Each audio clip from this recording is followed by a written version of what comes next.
Time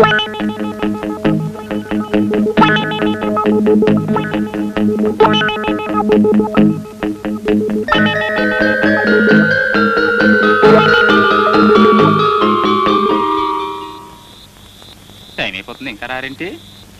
మీరు గడప దగ్గర నుంచి ఏం చేస్తున్నారు? లోపలికి పదండి. బావగారు సుస్వాగతం శోభనం గదిలోకి. చెల్లి బావగారు చక్కకున్నారు కదలే. బాగా కొట్టింది. ఇదిగో రాంబాబు, నీకు స్టోరీ చెప్పాలని వచ్చానయ్యా. ఈ టైంలో స్టోరీ ఏంటండి బాబు?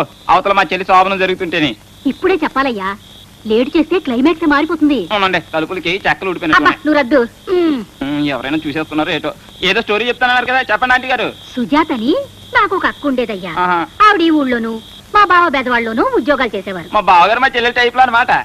మా బావ ప్రతి శనివారం వచ్చి సోమవారం వెళ్తూ ఉండేవాడు. మా బావగారు కూడా అంతే. ఉద్యోగానికి ట్రాన్స్ఫర్ కి ట్రై చేయమంటే చేసేవాడు కాదు. ఒక రోజు మా అక్క నేను బెదవాడ వెళ్లేసరికి సెకండ్ ఫ్యామిలీతో సెటప్ అయి కూర్చున్నాడు.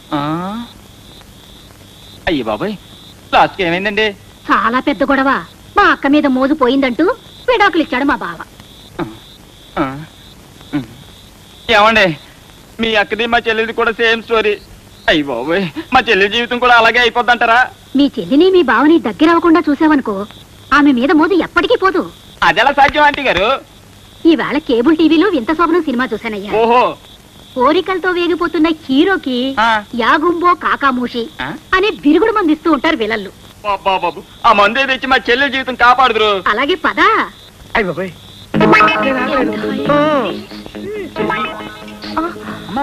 ఒక నిమిషం ఆగండి.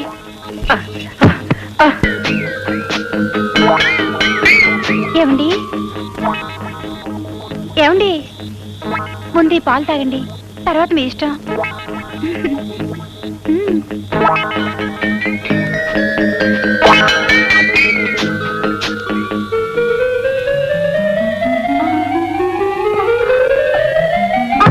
అదేంటండి అలా అయిపోయారు? అదే నాకు అర్థం కావట్లేదు.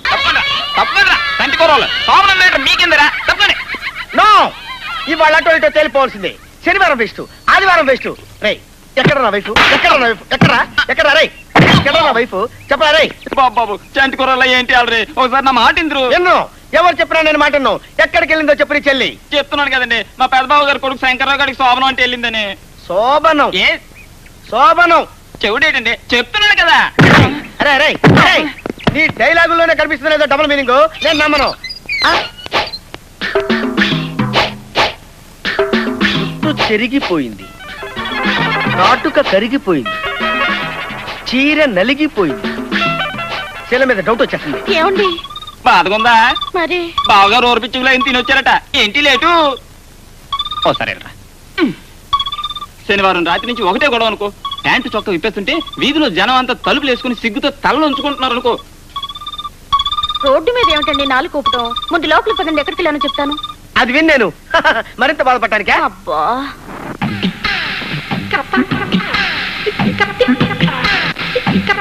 నిజమా?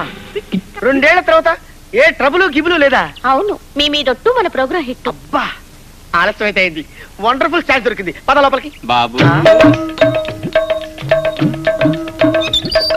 నీ పేరు ప్రసాదరావు. అయ్యో. నీ మొదటి తండ్రి పేరు ప్రభాకర్ రావు. మీ అమ్మ రెండవ భర్త పేరు ప్రకాశరావు. నీ భార్య విమలా ప్రసాదరావు. నిన్న ఈ మధ్య గజ్జి కుక్క గడిచింది కదూ. పెళ్ళైన ఈ 2 ఏళ్లలో మీరు శారీరకంగా కలవలేదు, కానీ ఇప్పుడు కలవబోతున్నారు. ఇవన్నీ మీకు ఎలా తెలిసినాయి స్వామి? ఈ కోకానంద స్వామికి అన్నీ తెలుసు. నువ్వు గాని ఈ రోజు నీ భార్యని కలిస్తే తెల్లారే లోపు మరణిస్తావు. నాకు ఇంట్రెస్ట్ లేదు. ఎవడరా నా వైఫ్ కి హస్బెండ్ గా చేసేది? వీడేనండి. వైఫ్ కావాలా నీకు? వైఫ్ కావాలా నీకు?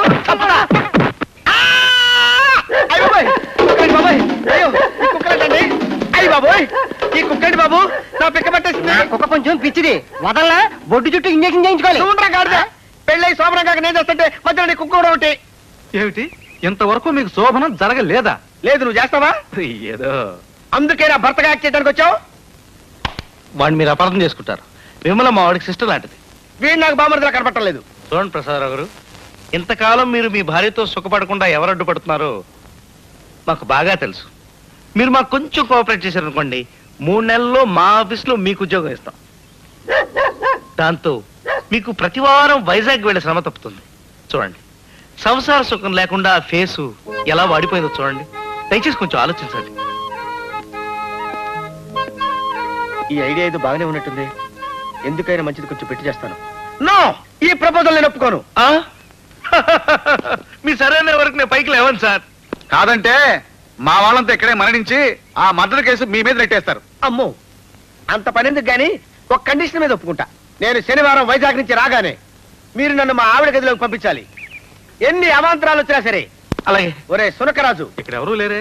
నిన్నే అవకాశం దొరికింది కదా అని విమలమే చేయడానికి వీల్లేదు. వేడు వస్తావు ఏమేమని పిలవడానికి వీల్లేదు. పిలవడు ఒకే గదిలో పడుకున్నా సరే మంచాలు వేరువేరుగా ఉండాలి. ఉంటాయి. రాత్రులు దీపాలు వెలిగించే ఉండాలి. ఓకే, వెలుగుంటాయి. మీకు ఓకే అయితే నాకు ఓకే. నాకు కోపం వచ్చిందంటే బాటా కంపెనీ బూటుచ్చుకొని బాధేయగలను. వేసే ముసుకో. మంచి మూడ్ లో ఉన్నాను. కాస్త పైకి ఎక్కేదాకా ఆపుకోయా మగడా. ఇదిగోనే, పైన పడుకున్న మీ ఆవిడికి బదులు ఇంకొక ఆవిడని కానీ లేపో. అవునా?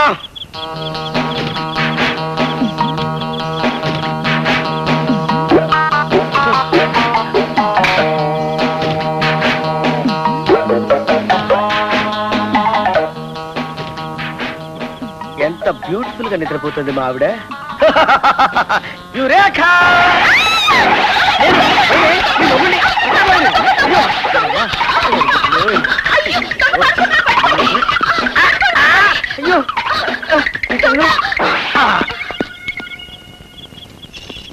నువ్వు ఆగు. వీడు ముసుగు తీవయ్యా. అవసరం అంటారా బాగా గారు? నోరు మూసుకుని తీ ముందు.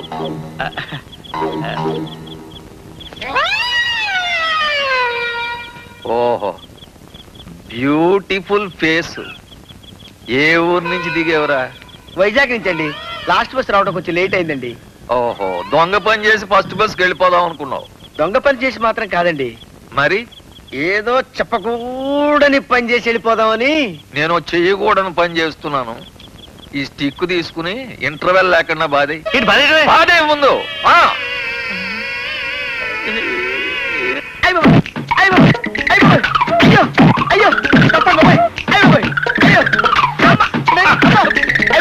ఈ దెబ్బలు నేను భరించలేను. అసలు స్టోరీ అంత అర్జెంట్ గా చెప్పేస్తాను.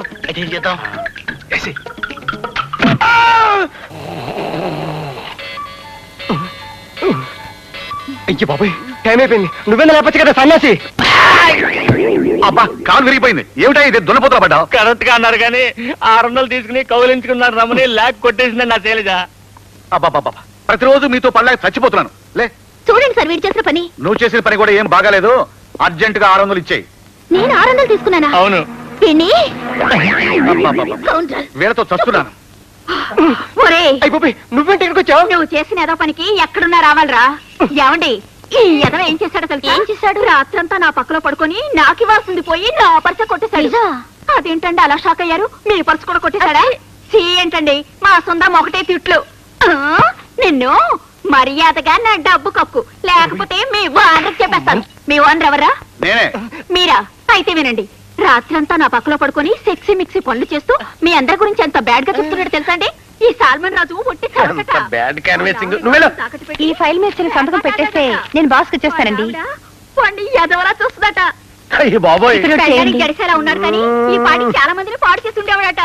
బాబోయ్, పెళ్ళాం చీరలు ఇస్త్రీ చేసుకుంటుంటాడట. నువ్వు వెళ్ళొచ్చు. నన్ను వెళ్ళమనే హక్కు మీకు ఈ జన్మలో లేదు. హక్కుల గురించి మాట్లాడుతున్నావు ఏంటా? మళ్ళీ ఇక్కడే జరుగుతుంది. ఏం లేదు సార్. ఏది లేదా సార్? మీరే ఈ ఉత్తరాన్ని ఒకసారి చదవండి సార్. డియర్ లలిత, అచ్చం నాలాగే ఉండి నీ భర్త నువ్వు కోల్పోయావని మొన్నే తెలుసుకున్నాను. నా భార్య గ్రేసి ఒక రాక్షసి. త్వరలోనే దానికి విడాకులు ఇచ్చేసి నేను పెళ్లి చేసుకుంటాను. నీ ప్రియమైన సాల్మన్ రాజు. ఏమయ్యా, నీకు అసలు బుద్ధి జ్ఞానం మంచి చెడ్డ ఉన్నాయా? అందుకే నీ భార్య ఇంత హీనంగా చూస్తుంది.